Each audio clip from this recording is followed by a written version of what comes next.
C'est ici le débrief. Allez, c'est parti. Assieds-toi.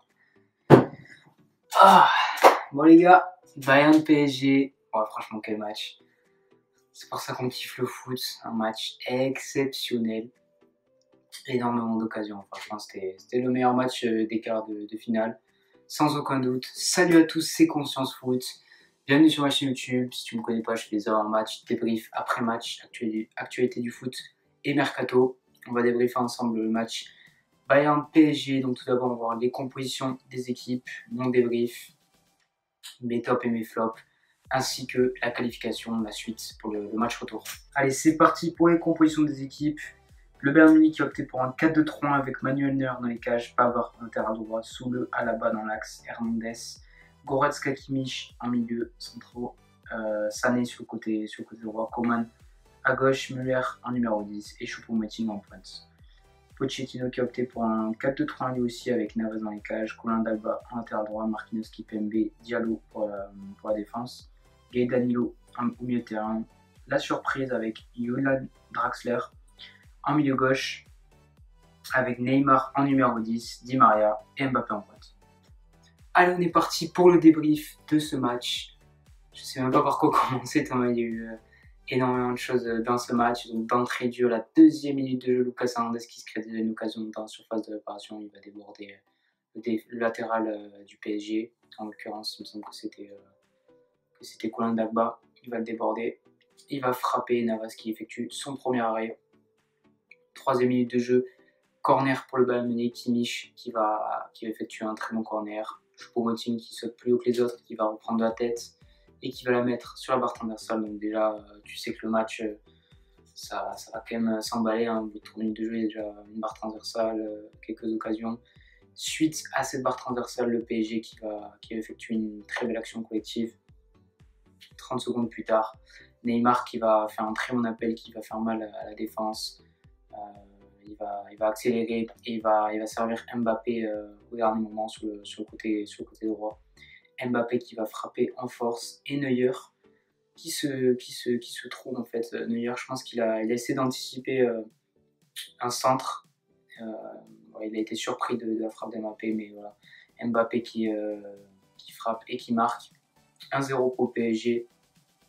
Ça commence plutôt bien pour le PSG. Voilà. Après, Neuer, il n'est pas exemple de tout reproche non plus. Mais voilà, ça fait plaisir pour le PSG en tout cas. Suite à ce but du PSG, le Bayern qui va quand même pousser.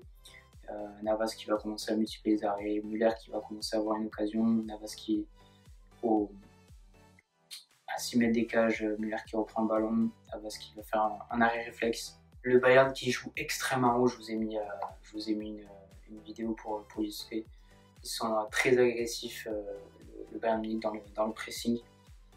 Et mais en même temps, le PSG fait très mal aussi en profondeur puisque le Bayern prend des risques quand même.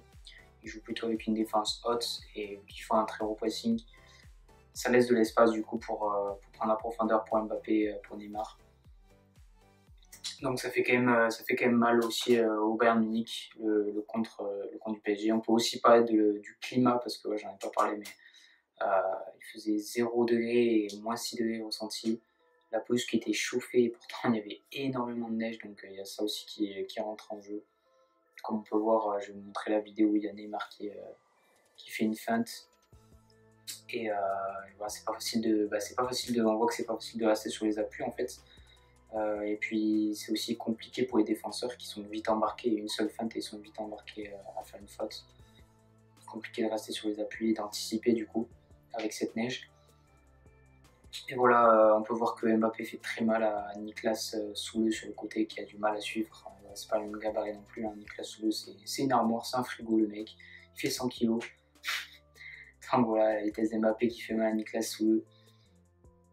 Le Bayern qui va quand même qui va accélérer le jeu. Mais voilà, le PSG suite à une super passe de Neymar, il n'y a que lui pour faire des passes comme ça, il va trouver une passe à la limite du hors-jeu.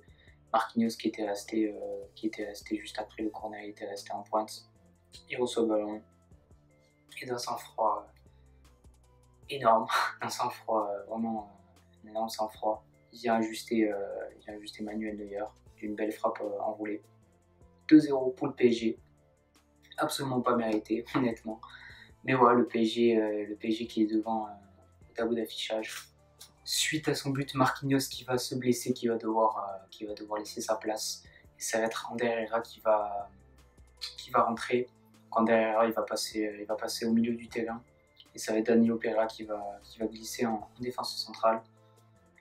Le Bayern Munich qui va pousser, notamment avec un excellent Joshua Kimmich. Il a été très très bon dans les passes, dans la construction du jeu, entre le lien du milieu de terrain et de l'attaque.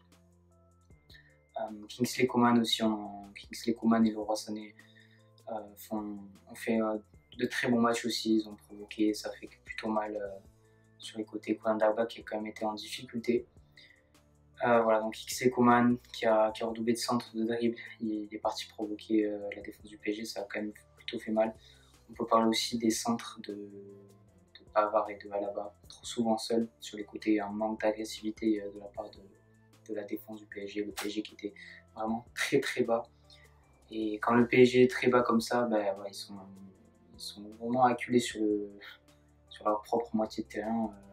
Toute l'équipe du Bayern Munich qui était sur la moitié de terrain du PSG. Voilà, après la 37e minute de jeu, Pavard qui va recevoir le ballon, qui va adresser un centre à Choupo-Moting qui va de la tête, c'est une tête croisée, imparable pour Navas cette fois qui ne peut rien faire. Navas qui a multiplié les arrêts dans cette première mi-temps. Et voilà, il ne peut rien faire sur cette tête de Choupo-Moting, l'ancien du PSG qui marque contre son ancien club.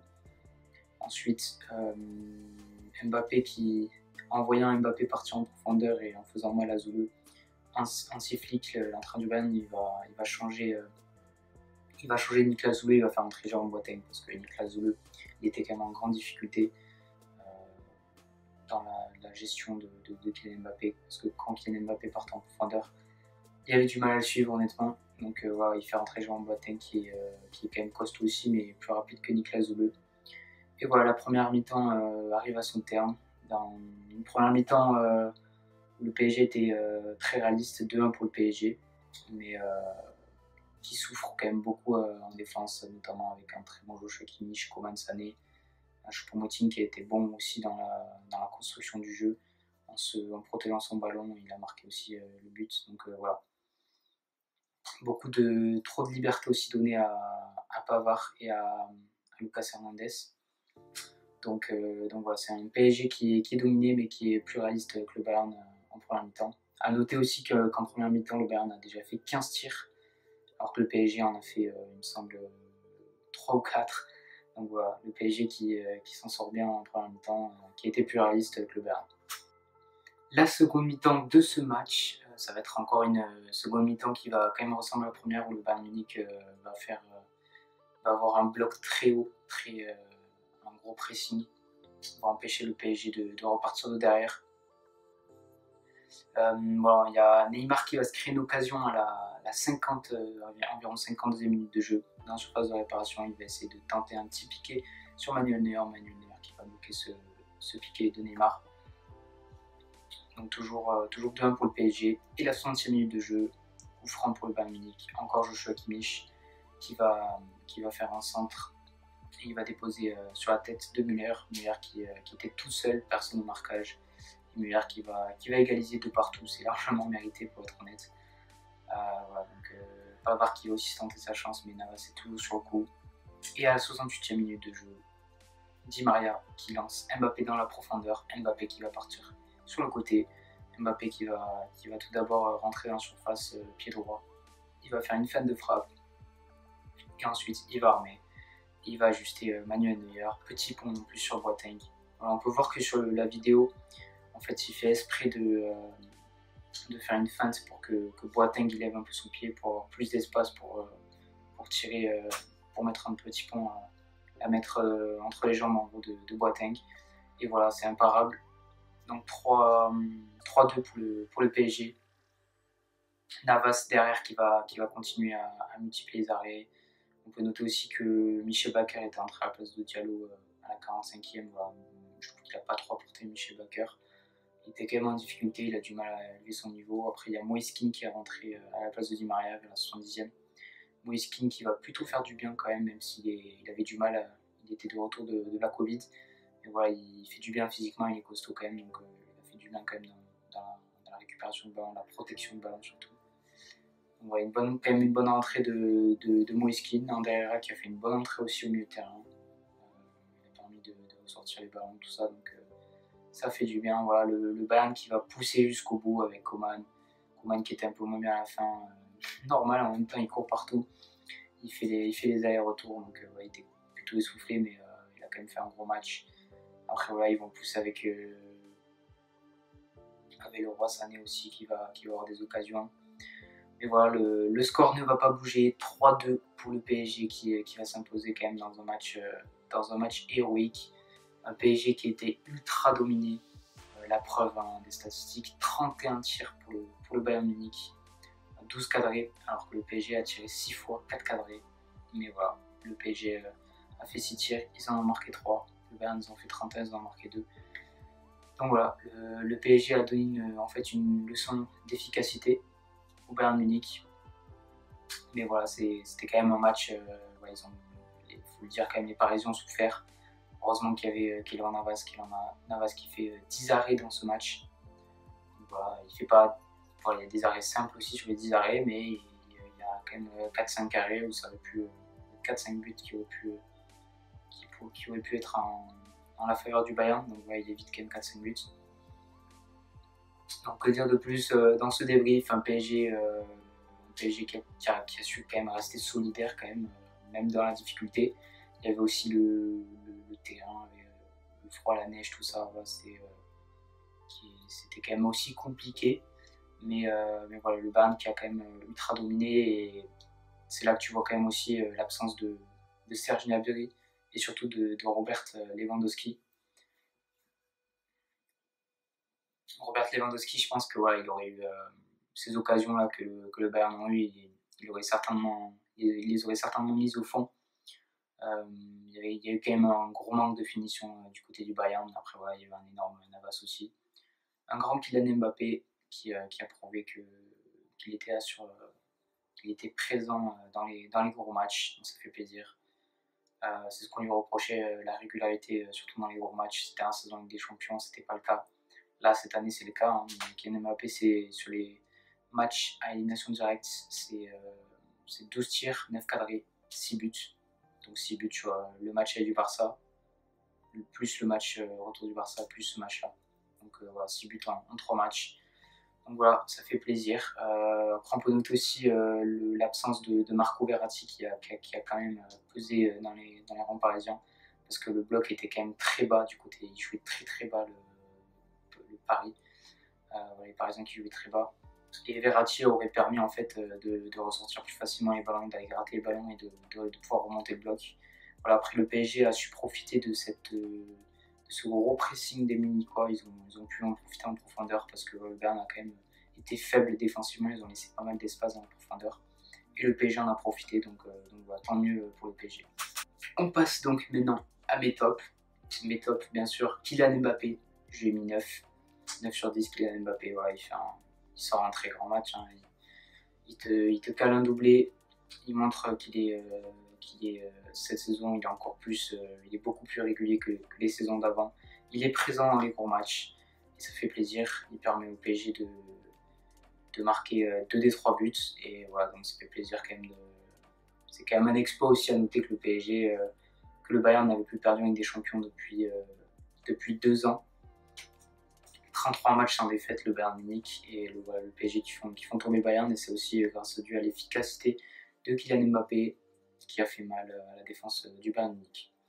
Mon second top, c'est Keylor Navas, bien sûr. J'aurais pu le mettre en premier, honnêtement, j'ai hésité à le mettre en premier, Keylor Navas. Mais voilà, je l'ai mis à égalité avec Kylian Mbappé, je lui ai mis un 9 sur 10 aussi parce que voilà, c'est un monstre. Le mec qui peut stopper le Covid, Keylor Navas en fait. C'est la muraille de Chine, honnêtement. Voilà, le mec il est trop chaud. Oui, il te sort tout, Navas, il te fait 10 arrêts. Il est partout, il est exceptionnel. Hein. Vraiment, c'est le meilleur gardien. Pour moi, là actuellement, c'est le meilleur gardien d'Europe, hein, clairement. Il n'y a pas débat, franchement. C'est même pas. C'est-à-dire que le mec, c'est même pas une performance. Il ne fait pas une grosse performance comme ça sur un seul match. Il te le fait sur plusieurs matchs. Et il est régulier, en fait, Keylor Navas. Contre le Barça, c'est pareil. Il te sort 9 arrêts. Là, il te sort 10 arrêts. Et c'est des arrêts super importants, quoi. S'il n'y avait pas Navas. Le PSG ils gagnent pas ce soir, ils prennent même peut-être 5-6 buts. Hein. Donc voilà, Keylor Navas, que dire de plus, encore une fois énorme.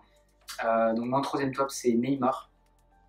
Alors j'aurais pu mettre plein de tops, j'aurais pu mettre Gana Gueye, j'en ai pas parlé, mais Gana Gueye a fait un super match, je pense que c'est un de ses meilleurs matchs, Gana Gueye. Il a fait un très bon match aussi quand le PSG avait joué contre le Real, il y a 2 saisons il me semble, l'année dernière ou il y a 2 saisons.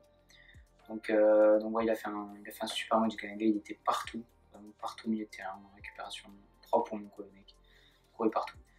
Mais ouais, j'ai pas mis Gana Gueye, j'aurais pu mettre aussi Joshua Kimmich qui a fait un excellent match, j'aurais pu mettre Coman, j'aurais pu mettre Sané. Il y en avait plein à mettre, même Choupo-Moting qui a quand même fait un bon match. Mais j'ai mis Neymar parce que Neymar a fait 2 passes décisives. Il a été déterminant dans l'attaque offensive du PSG en fait. C'est lui qui fait la passe décisive pour Mbappé, son premier but. Et la deuxième, superbe passe. La passe laser un peu qui surprend tout le monde pour Marquinhos. Donc voilà, Neymar qui était très bon. Je lui mets 7 sur 10. Je lui mets un peu moins que Mbappé Navas parce que en second mi-temps, on l'a un peu moins vu, il était un peu plus effacé. Il avait un peu de mal physiquement. Donc voilà, mais Neymar fait quand même un très bon match. On passe donc maintenant à mes flops. Premier flop, j'ai mis Manuel Neuer, bien sûr. Manuel Neuer qui est pas exemple de tout reproche quand même. Voilà, il se loupe sur le premier but de Kylian Mbappé. Et il n'était pas très rassurant même après ça. Je pense que ça lui a fait mal en vrai. Il a perdu confiance en lui. Il n'était pas très serein dans ses initiatives, dans ses dégagements. Donc voilà, pour un gardien, c'est surtout pour un gardien de ce niveau, Manuel Neuer quand même de faire, c'est quand même une boulette quand même qu'il fait sur Mbappé parce que ouais, il pense que Mbappé va centrer, du coup il la dégage comme ça en fait des 2 points. Il aurait pu la capter directement, enfin pas la capter mais il aurait pu au moins la repousser. Donc voilà, un match quand même plutôt décevant pour Manuel Neuer. Ensuite je mettrai la défense, Boateng, Zoule. Les deux ont eu quand même énormément de mal, surtout Niklas Zoule qui a été beaucoup pris en profondeur par Kylian Mbappé, par Neymar. C'était très compliqué. Boateng c'était un peu mieux que Zoule, mais il a quand même eu du mal. Il récolte le jaune à la fin pour une petite fois sur Neymar. Voilà, la défense Boateng-Zoulou ont eu vraiment du mal à contenir la vitesse des attaquants parisiens. La qualification, qu'est-ce que ça va donner? Franchement, voilà, il y a beaucoup de facteurs qui rentrent en jeu. Tout d'abord, est-ce que Verratti sera présent sur ce match retour mercredi prochain? Ça va se jouer à quelques heures puisqu'il a eu la Covid, donc on va apprendre dans les prochains jours s'il sera présent ou pas. Mais voilà, le PSG va avoir besoin de ses cadres parce qu'aussi Di Maria sera peut-être absent lors de ce match. Marquinhos qui était blessé aux lectures, on ne sait pas s'il sera là. Donc franchement, il y a déjà ça qui rentre en jeu. Marquinhos, bah, ça serait bien qu'il soit là quand même pour le match retour parce que voilà, Danilo Pereira, c'est pas trop son poste de prédilection, la défense centrale. Puis Marquinhos, c'est un leader, quoi. C'est dans les gros matchs et tout, il est très important dans sa communication. Donc voilà, j'espère pour le PSG que Marquinhos sera là. Après voilà, Verratti, c'est pareil. Si Verratti est là, ça va faire aussi du bon PSG. Lewandowski qui ne sera pas là au match retour. C'est un point positif pour le PSG. Voilà, après il y aura peut-être peut-être des retours dans les deux équipes, à voir comment ça évolue. Il y aura peut-être des blessés aussi en championnat ce week-end, donc à voir comment ça se passe. Et voilà, donc je vais commencer par le Bayern de Munich. Le Bayern de Munich qui a fait 31 tirs, qui a fait un très bon match. Hein, le Bayern de Munich, ils ont fait un très bon match honnêtement. Il leur manquait juste l'efficacité, mais ils ont fait du Bayern de Munich en fait. Ils ont pressé très haut et ils ont très bien joué le Bayern. C'est quand même la meilleure équipe d'Europe hein, ces dernières saisons. Donc voilà, c'est compliqué pour eux de finir le match avec 31 tirs et de prendre 3 buts. Tu prends 3 buts chez toi, donc ça fait mal. Voilà, comment le PSG va s'adapter à cette gestion du score, puisque le PSG a mis 3 buts au Bayern. On se rappelle que le PSG avait gagné 4-0 au Barça et ils ont eu beaucoup de mal quand même au match retour contre le Barça. Il y avait un grand Navas. Donc voilà, le match il m'a quand même fait penser en fait à PSG Barcelone au match retour, mais d'une différente manière. C'est-à-dire que le PSG en fait a très bien joué, mais ils ont beaucoup souffert défensivement. C'était quand même fragile. Ça se jouait à rien du tout. Hein. Ça tenait sur un fil à chaque fois, un dégagement de Dagba, un dégagement de Kipembe, un pied de Marquinhos en première mi-temps, l'arrêt de Navas, ça se jouait à rien du tout quand même, donc c'était très chaud. Donc on va voir comment le PSG va aborder ce match retour, mais pour moi c'est sûr que s'ils refont un match comme ça, défensivement en tout cas, c'est pas possible. Au niveau de l'attaque ça a été très bien, il y a eu une super efficacité, mais défensivement c'est pas possible de refaire 90 minutes comme ça quand le Bayern ils seront acharnés, ça tiendra pas et ils passeront pas le PSG en tout cas. Donc il faut beaucoup qu'ils s'améliorent au niveau défensif, ils ont laissé trop de liberté sur les côtés. Voilà, après que dire de plus, je pense que déjà le PSG quand même, voilà, ils ont marqué quand même 3 buts au Bayern, ils sont quand même en balotage, favorable. C'est-à-dire que si le PSG marque une fois, le Bayern ils vont devoir marquer 3 fois pour se qualifier. Donc je pense que le PSG a de grandes chances de passer, mais pour moi rien n'est fini. Franchement, tout est possible. Hein. Le Bayern peut vraiment aller chercher la qualif. Pour moi, le Bayern est capable d'aller marquer au moins 2-3 buts. C'est large possible. Hein. Quand on voit le match aller, tout le match, ils ont eu énormément d'occasions. Donc voilà. Après, le PSG va encore se créer des occasions au match retour, c'est clair et net. Donc voilà, le PSG va devoir être solidaire et redonner une leçon en fait, d'efficacité au Bayern Munich. Moi, je vois comme score, honnêtement, je vois le PSG marquer. Je vois le PSG marquer au moins 2 buts. Mais voilà, je vois aussi le Bayern. Le Bayern, je pense qu'ils sont capables d'en marquer aussi, donc ça ne m'étonnerait pas. Je vois bien un petit 2-2. Un 2-2 ou 3-2 peut-être pour le Bayern. Mais ouais, je pense que je vois bien un 2-2. Après, ouais, c'est compliqué, hein. Honnêtement, c'est super compliqué de trouver des scores. Mais peut-être qu'il y aura un match nul. Voilà, tout est possible. De toute façon, en Ligue des Champions, il y a tout qui est possible. Donc voilà, c'était ma vidéo du débrief d'après-match entre le Bayern et le PSG. En tout cas, c'est cool. Le PSG a gagné. J'espère que le PSG va se qualifier. J'espère que tu as kiffé cette vidéo. N'hésite pas à liker, à commenter, à partager. Je le dis pas souvent aussi, mais il y a ma page Insta sur ma bannière. Et dans ma description, c'est Conscience ma page Instagram. Donc voilà, sur ma page Instagram, tu ne loupes pas en fait tout ce que je mets, les préparations des vidéos, tout ça pour être au courant de quand je sors une vidéo tout simplement. N'hésite pas à activer aussi la cloche de notification pour recevoir mes vidéos. Prends soin de toi. En attendant, on se retrouve pour une prochaine vidéo. Ciao, ciao.